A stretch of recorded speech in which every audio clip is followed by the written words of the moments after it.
ਜੀ ਦੋਸਤੋ, ਕਹਿੰਦੇ ਨੇ ਨਾ, ਜਿਹੜੇ ਤੋੜਦੇ ਨੇ ਦਿਲ ਬਰਬਾਦ ਹੋਣਗੇ। ਅੱਜ ਕਿਸੇ ਨੂੰ ਰਵਾਇਆ, ਕੱਲ ਆਪ ਰੋਣਗੇ। ਸੋ ਇਸੇ ਤਰ੍ਹਾਂ ਹੀ ਕੰਗਨਾ ਰਣਾਵਤ ਦੀਆਂ ਦੁਆਈਆਂ, ਪਾਰਿਆ, ਮਾਰੇ ਗਏ, ਲੁੱਟੇ ਗਏ। ਵੇਖ ਲਵੋ ਕੁਦਰਤ ਦਾ ਨਿਜ਼ਾਮ ਕਿ ਕੰਗਨਾ ਰਣਾਵਤ ਜੋ ਦੂਜਿਆਂ ਦੇ ਉੱਤੇ ਤਨਕੀਦਾਂ ਕਰਦੀ ਏ ਔਰ ਮਿਹਨਤ ਦਿੰਦੀ ਏ, ਅੱਜ ਉਹ ਆਪ ਕਿਹੜੇ ਹਾਲ 'ਚ। ਤੇ ਦੂਸਰੇ ਪਾਸੇ ਦਿਲਜੀਤ ਦੋਸਾਂਝ, GQ ਦੁਨੀਆ ਦਾ ਬਹੁਤ ਵੱਡਾ ਮੈਗਜ਼ੀਨ, ਜਿਹਦੇ ਵਿੱਚ ਏਸ਼ੀਅਨ ਟਾਈਗਰਸ ਦੇ ਨਾਂ ਤੋਂ ਅੱਜ ਦਿਲਜੀਤ ਦੀ ਬਹੁਤ ਵੱਡੀ ਤਸਵੀਰ ਹੈ ਔਰ ਦਿਲਜੀਤ ਦਾ ਇੰਟਰਵਿਊ ਹੈ। ਵੇਖੋ ਕੁਦਰਤ ਦਾ ਨਿਜ਼ਾਮ ਔਰ ਕੁਦਰਤ ਨਾਲ ਪਿਆਰ ਕਰਨ ਵਾਲੇ ਔਰ ਬੰਦਿਆਈ ਨਾਲ ਪਿਆਰ ਕਰਨ ਵਾਲੇ ਜਿਹੜੇ ਲੋਕ ਨੇ, ਉਹਨਾਂ ਨੂੰ ਕੁਦਰਤ ਕਿਵੇਂ ਨਵਾਜ਼ਦੀ ਹੈ, ਕਿਵੇਂ ਉਹ ਸਕੂਨ 'ਚ ਵੀ ਰਹਿੰਦੇ ਨੇ। ਉਸ ਦਿਨ ਦਾ ਤੁਸੀਂ ਵੇਖੋ, ਜਿੱਦਣ ਦਾ ਇਹ ਵਿਵਾਦ ਤੁਰਿਆ ਹੋਇਆ ਹੈ, ਦਿਲਜੀਤ ਨੇ ਕੋਈ ਸਟੇਟਮੈਂਟ ਨਹੀਂ ਦਿੱਤੀ, ਕਿਸੇ ਦੇ ਖਿਲਾਫ ਸਟੇਟਮੈਂਟ ਨਹੀਂ ਦਿੱਤੀ। ਸੋ ਉਹ ਫਲਾਈਂਗ ਪੋਜੀਸ਼ਨ ਵਿੱਚ ਬੜੇ ਇਤਮਾਨ ਦੇ ਨਾਲ ਆਪਣਾ ਕੰਮ ਕਰ ਰਿਹਾ ਔਰ ਕਿਸੇ ਨੂੰ ਕੋਈ ਤਨਕੀਦ ਦਾ ਨਿਸ਼ਾਨਾ ਨਹੀਂ ਬਣਾ ਰਿਹਾ। ਇਹ ਦੁਨੀਆ ਦਾ ਉਹ ਰਿਸਾਲਾ ਹੈ ਜਿਹਦੇ ਵਿੱਚ ਕਿਸੇ ਆਮ ਮਾੜੇ ਧੀਰੇ ਬੰਦੇ ਦੀ ਨਾਂ ਤੇ ਤਸਵੀਰ ਤੇ ਛਪਣਾ ਤੇ ਦੂਰ ਤੱਕ ਕੋਈ ਗੱਲ ਨਹੀਂ ਲਿਖੀ ਜਾਂਦੀ ਇੱਕ ਲਾਈਨ ਦੀ ਵੀ, ਲੇਕਿਨ ਦਿਲਜੀਤ ਦੋਸਾਂਝ ਦੀ ਟਾਈਟਲ ਫੋਟੋ ਔਰ ਏਸ਼ੀਅਨ ਟਾਈਗਰਸ ਦੇ ਨਾਂ ਦੇ ਉੱਤੋਂ ਉਹਨਾਂ ਨੂੰ ਸਨਮਾਨਿਤ ਕੀਤਾ ਗਿਆ, ਜਿਹਦੇ ਵਿੱਚ ਉੱਥੋਂ ਦੇ ਬਹੁਤ ਵੱਡੇ ਦਿੱਗਜ ਲੋਕ ਜਿਹੜੇ ਨੇ, ਉਹਨਾਂ ਦੀਆਂ ਸਟੇਟਮੈਂਟਸ ਵੀ ਨੇ। ਜੈਕਸਨ ਵੌਂਗ ਦੇ ਨਾਲ ਉਹਨਾਂ ਦੀ ਫੋਟੋ ਹੈ ਔਰ ਮੁਲਾਕਾਤ ਵੀ ਹੈ, ਉਹਨਾਂ ਦਾ ਇੰਟਰਵਿਊ ਵੀ ਹੈ। ਪੰਜਾਬ 95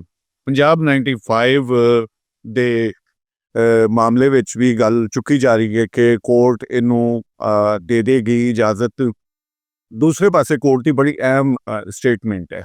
ਉਹ ਅਹਿਮ ਸਟੇਟਮੈਂਟ ਇਹ ਹੈਗੀ ਹੈ ਕਿ ਕਿਆ ਜਿਹੜਾ ਫਿਲਮ ਸੈਂਸਰ ਬੋਰਡ ਹੈ ਉਹ ਹਿੰਦੂਆਂ ਦੇ ਮਾਮਲਾਤ ਨੂੰ ਵੇਖਦਾ ਹੈ ਜਾਂ ਹਿੰਦੂ ਰਿਲੀਜਨ ਦੇ ਵਾਸਤੇ ਕੰਮ ਕਰਦਾ ਹੈ ਜਾਂ ਫਿਲਮਾਂ ਵਾਸਤੇ ਕੰਮ ਕਰਦਾ ਹੈ।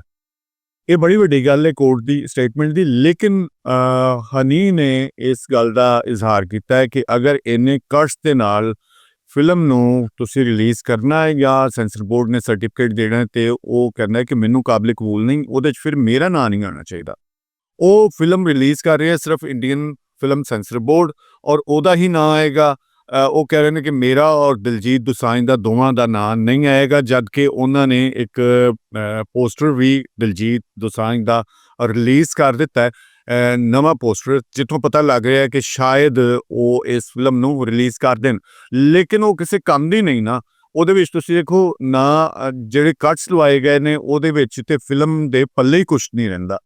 ਸੋ ਫਿਲਮ ਨੂੰ ਸਮਝਣ ਵਾਸਤੇ, ਕਿਉਂਕਿ ਹਿਸਟੋਰੀਕਲ ਬੈਕਗਰਾਉਂਡ ਦੇ ਵਿੱਚ ਇਹ ਫਿਲਮ ਹੈ 95, ਸੋ ਉਹਨੂੰ ਸਮਝਣ ਵਾਸਤੇ ਜਿਹੜੇ ਕੱਟਸ ਲੱਗੇ ਹੋਏ ਨੇ ਇਹ ਉਸ ਤਰ੍ਹਾਂ ਵਾਜ਼ਿਹ ਨਹੀਂ ਕਰਦੇ ਉਸ ਗੱਲ ਨੂੰ। ਦੂਜੇ ਪਾਸੇ ਸੈਪਟੰਬਰ ਦੇ ਵਿੱਚ ਨਰਿੰਦਰ ਮੋਦੀ ਸਾਹਿਬ ਦੀ ਏਜ ਦਾ ਜਿਹੜਾ ਰੱਖਿਆ ਗਿਆ ਇੰਡੀਅਨ ਕਨਸਟੀਟਿਊਸ਼ਨ ਦੇ ਵਿੱਚ, ਉਹ ਲਿਮਿਟ ਵੀ ਖਤਮ ਹੋ ਰਹੀ ਹੈ ਔਰ ਇਹ ਜਾ ਰਹੇ ਨੇ। ਇਹ ਨਾ ਹੋਵੇ ਕਿ ਇਹਨਾਂ ਦੀ ਜਗ੍ਹਾ 'ਤੇ, ਮੈਨੂੰ ਨਹੀਂ ਲੱਗਦਾ ਕਿ ਅਮਿਤ ਸ਼ਾਹ ਜਾਂ ਹੋਰ ਕੋਈ ਇਸ ਤਰ੍ਹਾਂ ਦਾ ਬੰਦਾ ਆਏਗਾ। ਇੰਡੀਅਨ ਆਵਾਮ ਜਿਹੜੇ ਨੇ, ਇੰਡੀਅਨ ਲੋਕਾਈ ਪੀਪਲਸ ਜਿਹੜੇ ਨੇ, ਉਹ ਨਫ਼ਰਤ ਨੂੰ ਪਸੰਦ ਨਹੀਂ ਕਰਦੇ, ਜਿਨ੍ਹਾਂ 'ਚ ਮੈਜੋਰਟੀ ਇੰਡੀਅਨਸ ਦੀ ਜਿਹੜੀ ਹੈ। ਉਹ ਲੋਕ ਸਮਝਦੇ ਨੇ ਕਿ ਅਮਨ ਹੋਣਾ ਚਾਹੀਦਾ ਹੈ ਔਰ ਮੁਹੱਬਤ ਦੀ ਗੱਲ ਸਾਹਮਣੇ ਜਾਣੀ ਚਾਹੀਦੀ ਹੈ। 12 ਸੈਪਟੰਬਰ ਦੇ ਵਿੱਚ ਮੋਦੀ ਨਾਂ ਦੀ ਇੱਕ ਜਿਹੜੀ ਵਬਾ ਆਈ ਸੀ ਹਿੰਦੁਸਤਾਨ ਵਿੱਚ, ਉਹ ਤੇ ਜਾ ਰਹੀ ਹੈ। ਬਾਕੀ ਅਗਰ ਕਿਸੇ ਦੀ ਦਿਲਾਜ਼ਾਰੀ ਹੋਈ ਹੋਵੇ, ਮੋਦੀ ਦਾ ਕੋਈ ਭਗਤ ਹੋਵੇ, ਤਾਂ ਮੈਂ ਉਹਦੇ ਕੋਲੋਂ ਵੀ ਮਾਫੀ ਮੰਗਦਾ ਕਿ ਮੇਰਾ ਕਤਨ ਇਹ ਨਜ਼ਰੀਆ ਨਹੀਂ ਹੈ ਕਿ ਕਿਸੇ ਦੀ ਦਿਲਾਜ਼ਾਰੀ ਕੀਤੀ ਜਾਏ। ਲੇਕਿਨ ਅਸੀਂ ਫੈਕਟਸ ਵੇਖਦੇ ਹਾਂ ਕਿ ਫੈਕਟਸ ਦੇ ਵਿੱਚ ਤੁਸੀਂ ਲੋਕਾਂ ਦੇ ਨਾਲ ਕੀ ਵਰਤਾਰਾ ਕੀਤਾ ਹੈ, ਤੁਸੀਂ ਉਹਨਾਂ ਨਾਲ ਕਿਸ ਤਰ੍ਹਾਂ ਚੱਲੇ ਹੋ।